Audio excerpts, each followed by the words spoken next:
Do you feel as if the finger has been pointed towards you and Daniel?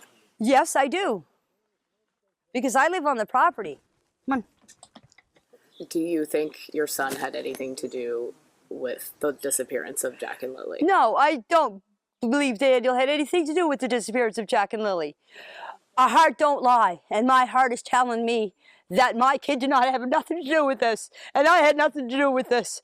That's the step-grandmother of missing Nova Scotian children, Lily and Jack Sullivan, and I actually agree with her. I think she and her son didn't have nothing to do with the kid's disappearance. Translation, I think they were both either involved or at least withholding information. So today's video, let's watch her interview with CBC and count the red flags. I'm Deception Detective, an attorney trained in statement analysis. This channel exposes lies and manipulation. So if that's your thing, hit subscribe. For exclusive videos, early access, and other cool perks, join the channel. Link in description. Whether you're new to this case or you've binge watched my entire playlist about it, you might not be up to date with the latest twists and turns in the investigation. So before we grab our deception decks and analyze Janie, here's a quick recap. It's been 2.5 months since the two young children disappeared. They were last seen in May and were believed to have wandered into the woods behind their home. A tremendous amount of careful, deliberate investigative work is underway by people here at home and in other parts of Canada. Despite extensive searches on foot, by helicopter, with dogs and drones, crews found nothing. No footprints, no clothing, no trace of where the children may have gone. Right now,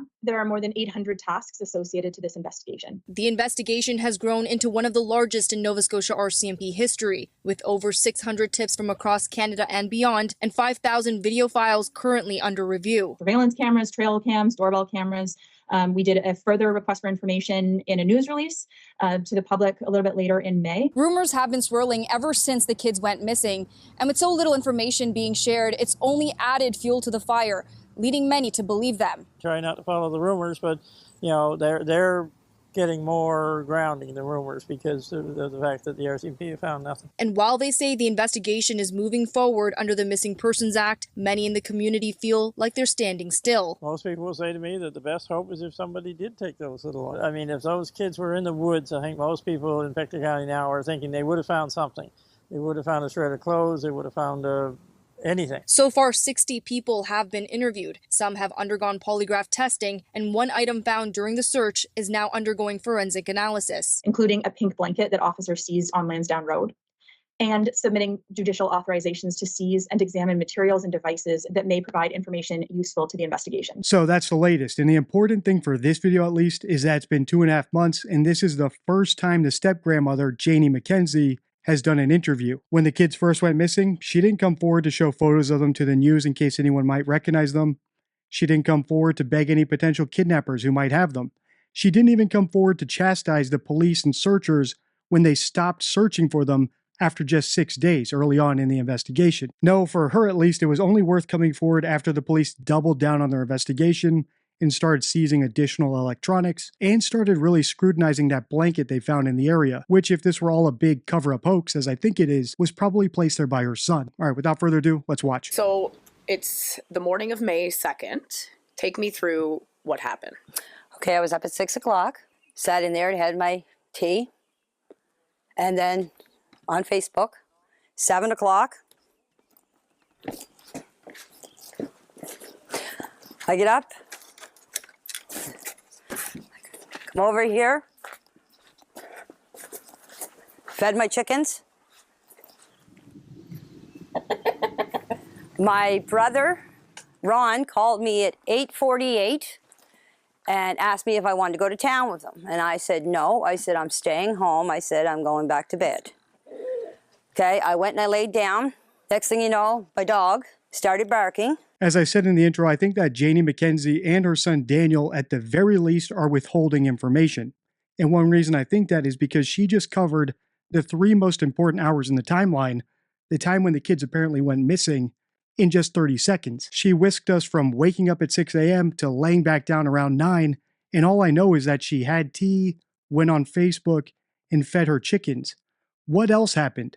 This degree of vagueness, especially when someone's describing something really important, like the time when the kids either ran away or got kidnapped and where every single detail matters is a red flag. So if I were the journalist there interviewing her, I would definitely drill down into the parts that she skipped over. For example, it didn't take an hour and a half to feed the chickens. Maybe the answer would be innocuous and totally make sense, or maybe it would compel her to either reveal something she didn't want to disclose, or have to fabricate details to fill in the time, which would make it easier for us to catch her in a contradiction or a lie.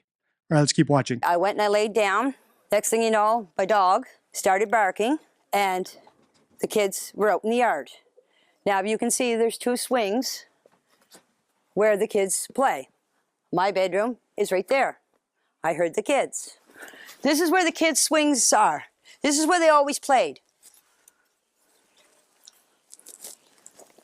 And so that's where I heard them.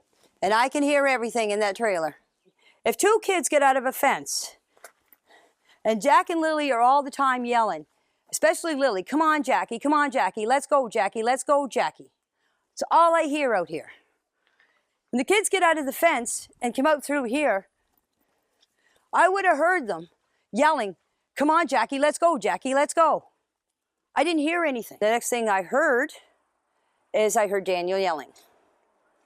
He was yelling for Jack and Lily. I didn't get up because I thought he was yelling for Jack and Lily in the house. So the next thing you know, I came out of the trailer after I heard Daniel, about, I'd say, 10 minutes after I heard him, I come out of the trailer. I opened up the door, was standing here. Malaya was standing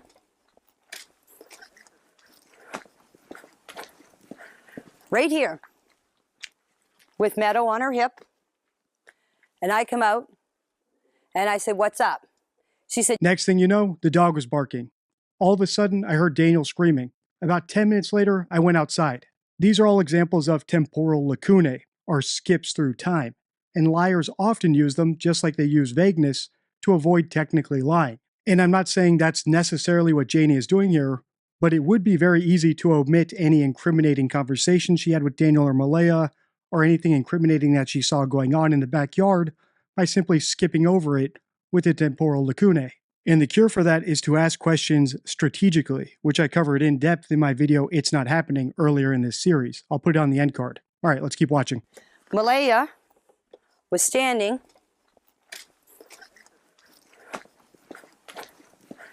right here with Meadow on her hip. And I come out and I said, what's up?